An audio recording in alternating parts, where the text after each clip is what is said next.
At 9 years old, the internet made her famous. At 18, she was back in controversy. She launched an OnlyFriends account on the very night of her birthday and claimed she made over $1 million in just a few hours. Mommy, stop! I was filming! Lil Tay be popping. But that's not where the story begins. It starts with a child, a phone camera, and a few adults who understood exactly how shock works. Borrowed houses, borrowed cars, lines carefully crafted to sting. All for that one boom. It worked. Then came the bill. Years later, her name resurfaced, this time even louder. Some call her a marketing genius. Others see exploitation, pressure, and a dangerous path. And somewhere between image and reality, a rumor swirls that she wants her parents behind bars. In the next few minutes, we'll see where it all started, who built the machine behind her, how the thread snapped, what was said in 2023, what was posted in 2024, and how by 2025 she was selling shock on subscription. Facts, context, and what's certain versus what's just they say. And by the end, you'll know not only why it happened, but why the price she's paying is far higher than it seems. Before the luxury villas and stacks of cash on screen, there was a little girl named Tay, born in 2007 in Atlanta. Moved early on to Vancouver, 2 cities, 2 worlds, one with a hip-hop heartbeat, the other with glass towers and quiet neighbourhoods. Her parents separated, taking different paths. Her mother worked in real estate, her father in the legal field. Like many kids born after 2005, she grew up with a phone camera in her face. At first, nothing unusual, jokes, little stunts, the desire to be seen. That's where the spark caught.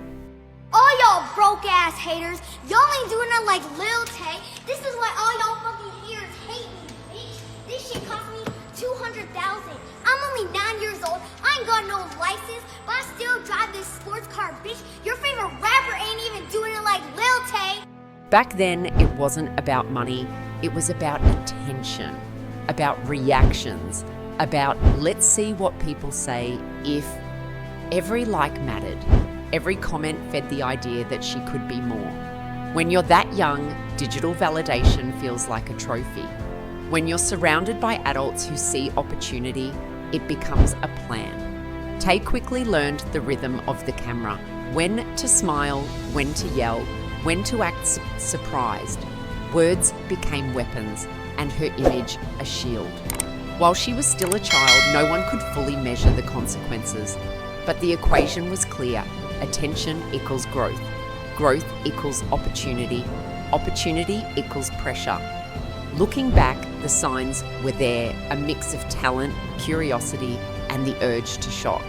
All at an age when most kids are just putting on their first pair of headphones. Then, at 9 to 10 years old, came the short circuit that changed everything. The internet went boom! It all happened fast. A few clips, a few sharp comebacks, and the timeline went up in flames.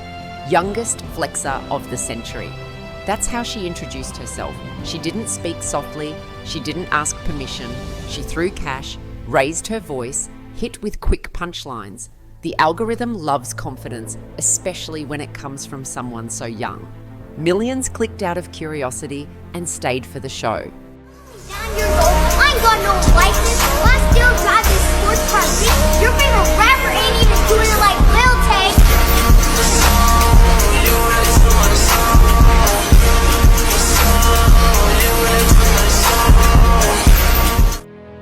The backdrop was a story in itself.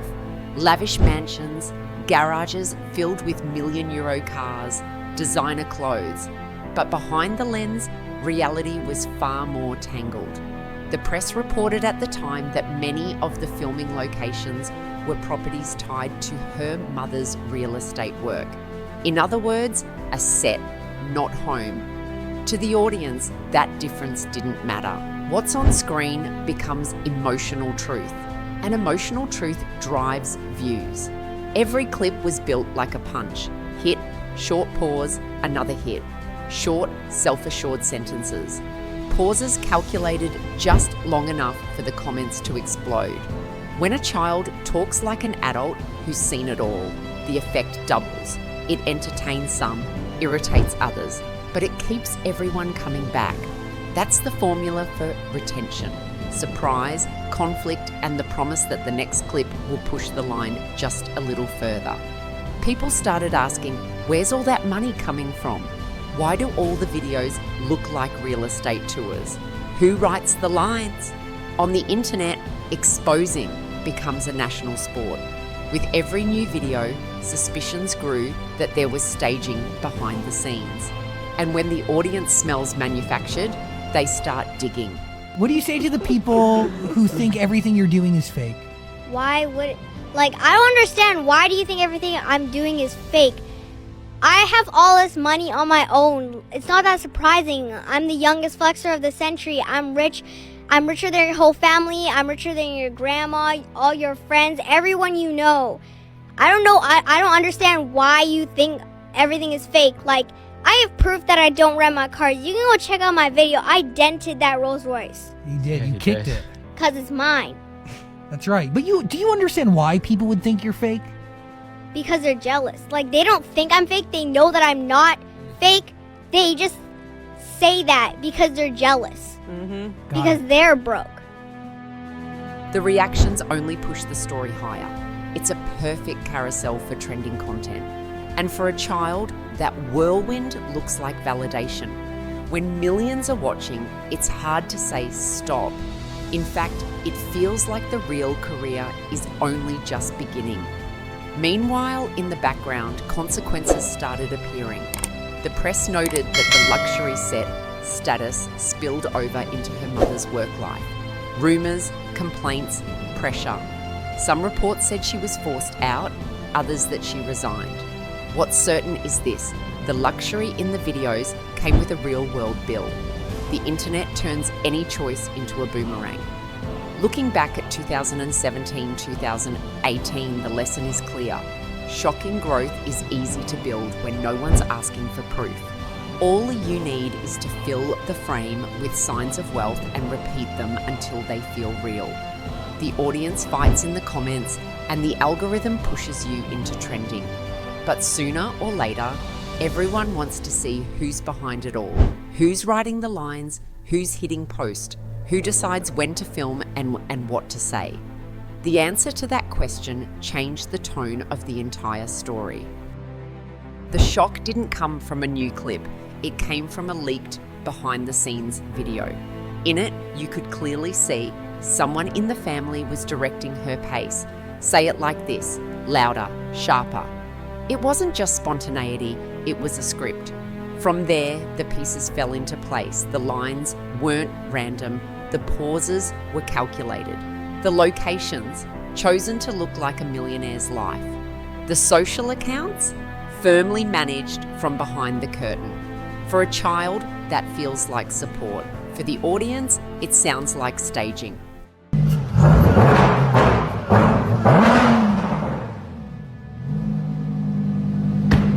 Bitch, I just bought a Lamborghini. Y'all bitches can't afford this shit, okay? I'm only 9 years old, but I'm the youngest flexer of the century. Me and my boy Jake Paul out here flexing on these broke-ass haters. Tell 'em what's up, Jake.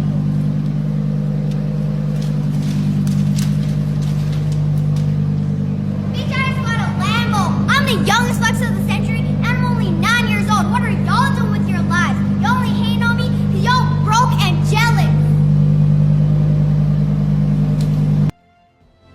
The internet reacted instantly. So it's not real, the question that can destroy any persona. Once the audience senses it's all manufactured, they stop focusing on what you say and start focusing on who's pulling the strings. Then came the domino effect. Early fans split. Some said it's just entertainment. Others began unsubscribing. Commentary creators jumped in. Reaction videos exploded. Fascination gave way to suspicion. For a child, that kind of pressure is hard to bear. You become two people, the one off camera and the character you have to perform. Stop, and you lose the hype. Keep going, and you risk being defined entirely by the scandal. Then the inevitable happened. The filming stopped. Not because the internet got bored, but because reality, off-screen, crashed into the story. When documents, lawyers, and rules have entered the scene, nothing looks like TikTok anymore.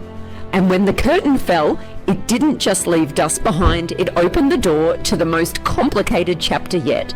Forced silence, family disputes, and an internet that suddenly had nothing to comment on. But the quiet didn't last long. Silence fell. Not the good kind, like a holiday break. The kind that comes when lawyers, documents, and rules enter the story. Posts became rare. Then they vanished. But the internet has no patience for silence. And that's when the impossible happened. In August 2023, a message appeared on her account. She's dead. Millions of followers read it, shared it, cried, asked questions. The press picked it up. Reactions poured in. Don't you be faking your death every year. This is something that keeps on coming up. No, it wasn't my parents in plural. My mom is the person that has supported me for my entire life. And she's protected me from exploitation the best that she could. It was my abusive, deadbeat, needless to say, absentee father who literally silenced me. That's why I was gone for 5 years. So he silenced me because he took me to court and I won, obviously. I won.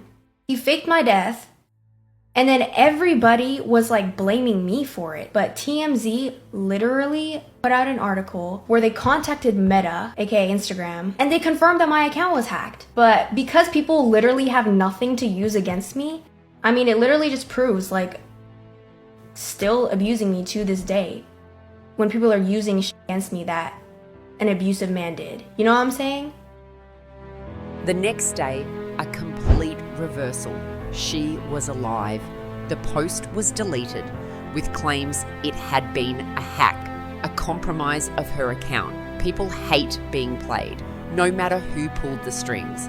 For some, it was proof that the internet is a dangerous place. For others, it was just another spark in a story fueled by scandal. Speculation started instantly. Some said PR stunt.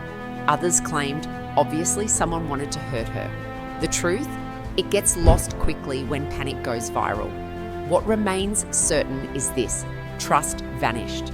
And when trust disappears, everything that follows gets picked apart. When you come back from an episode like that, you can't speak the way you did before. Every statement demands proof. Every photo is scrutinized. Every promise feels like marketing. That's how Lil Tay entered her next phase, recharging her image. New music, studio photos, announcements meant to shift the conversation from what happened to what's next. After the chaos of 2023, her accounts returned in 2024 with a completely different tone. It was no longer about flexing. It was about her health, about a diagnosis, stated briefly, a growth on her heart. Then, open heart surgery. All of these details came from what was posted on her accounts. The press reported it exactly that way. According to the posts, there was no public access to medical records, no independent clinical report.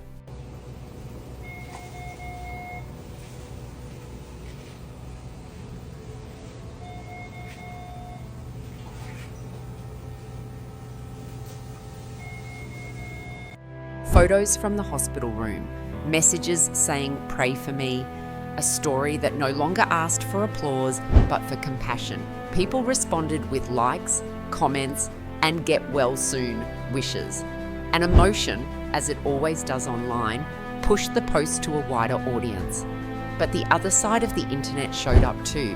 The internet doesn't forget its suspicions.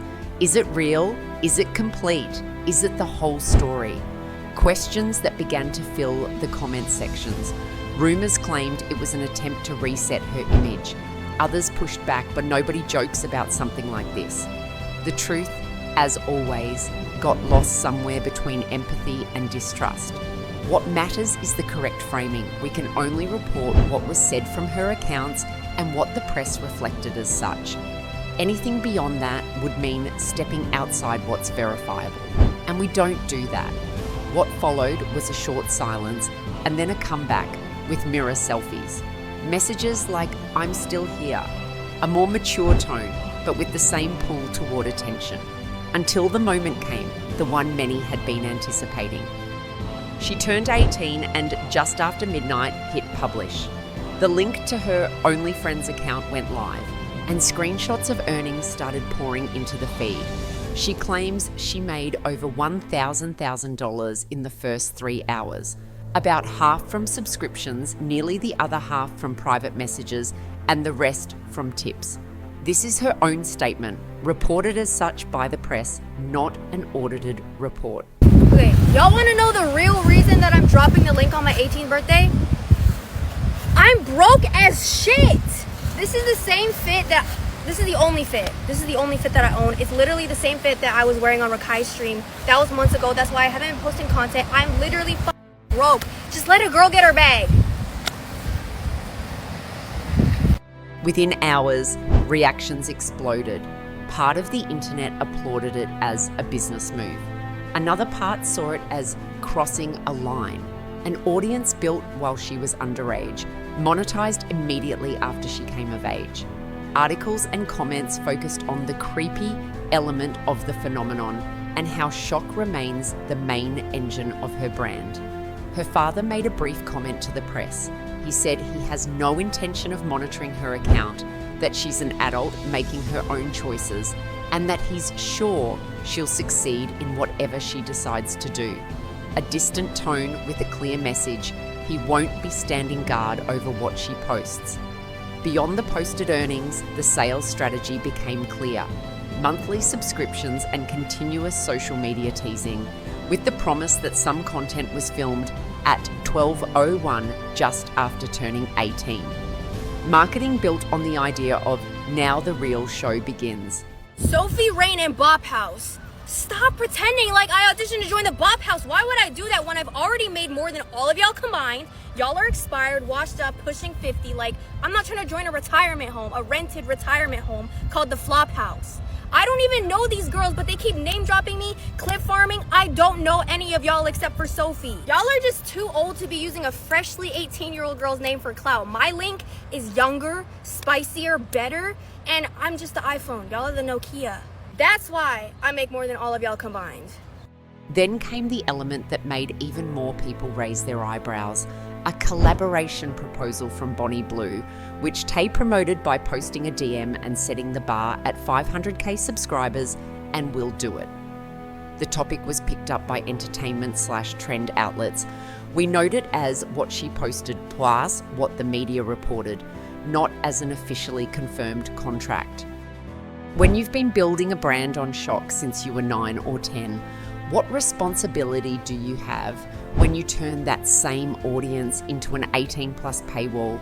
Some saw empowerment, others spoke of exploitation, and the pressure to always deliver something bigger to keep attention.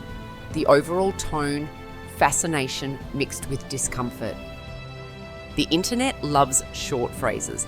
They should go to prison. That's all it took for the feed to explode. Clipped videos, fiery headlines, endless comment chains. But when you take a breath and look at the facts, there's only one accurate word here: rumour. In recent weeks, fragments from live streams and posts have been circulating, suggesting she wants her parents to pay. Some channels wrapped it up in dramatic titles, others layered personal interpretations over the footage. No official statement, no confirmation of any new criminal complaint. They forced me to watch many horror movies when I was in their house. One of them was Bride of Chucky, and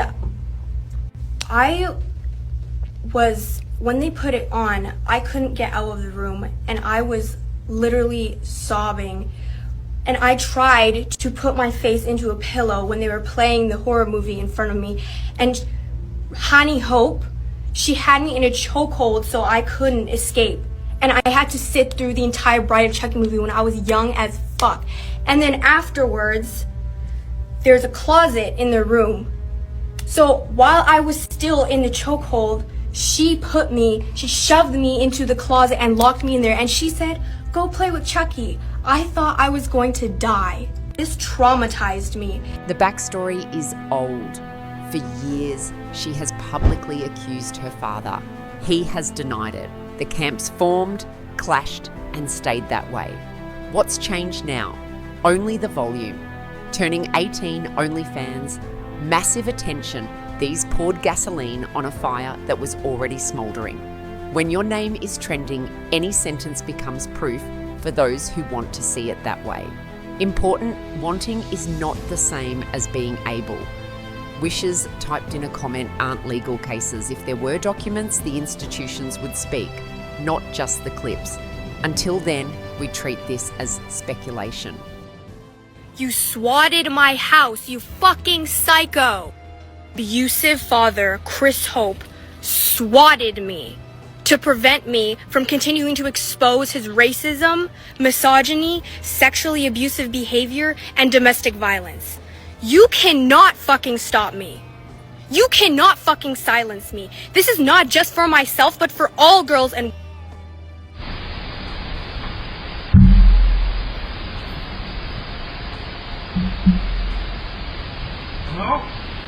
There's something else worth saying outright. Harassment is not activism. Hunting down relatives, sending aggressive messages, trying to expose people with screenshots taken out of context. That doesn't make you a detective. It makes you part of the problem. Why does this rumour stick? Because it fits her public narrative. Child phenomenon, tense behind the scenes, dramatic comebacks. It sounds logical. What we've talked about today isn't a guide on how to succeed online. It's a warning. When you build a brand from childhood based on shock, you face two choices later on. Either you walk away from it or you amplify it until it becomes dangerous. Here, the choice was amplification. From youngest flexer to an 18+ paywall on the very night she turned 18. Don't do this, because appearance is not wealth. The luxury in the frame can just be a set, and a set won't buy you peace of mind. The algorithm feeds on scandal. Reputation takes time. Any choice built on shock will come back to you, usually harder. It's just entertainment won't save you. When family, health, and the law enter the picture, it's no longer a show. Turning 18 is not a license for exploitation. Monetizing an audience built when you were underage on day zero is not a strategy. It's a red flag.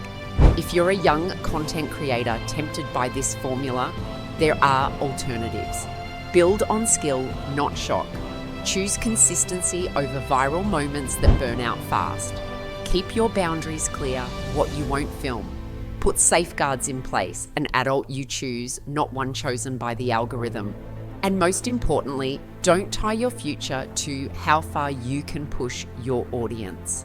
Lil Tay's story remains a textbook case. Talent, yes. Timing, perfect. Control, very little. It's a demonstration of how the internet can lift up a child and push them into a direction they can't stop. When everything becomes monetizable, the temptation is to monetize everything. But everything includes parts you might wish you'd never put on screen. The bill gets paid in silence, in relationships, in who you are when the lights go out. That's the real cost, and it's not worth it. If you've made it this far, ask yourself, do you want attention or do you want a career? Tell me in the comments what you think about this case, bold strategy or red flag. And if you want more stories like this, you know where to find me. Until next time, be careful what you post. Some choices can't be undone.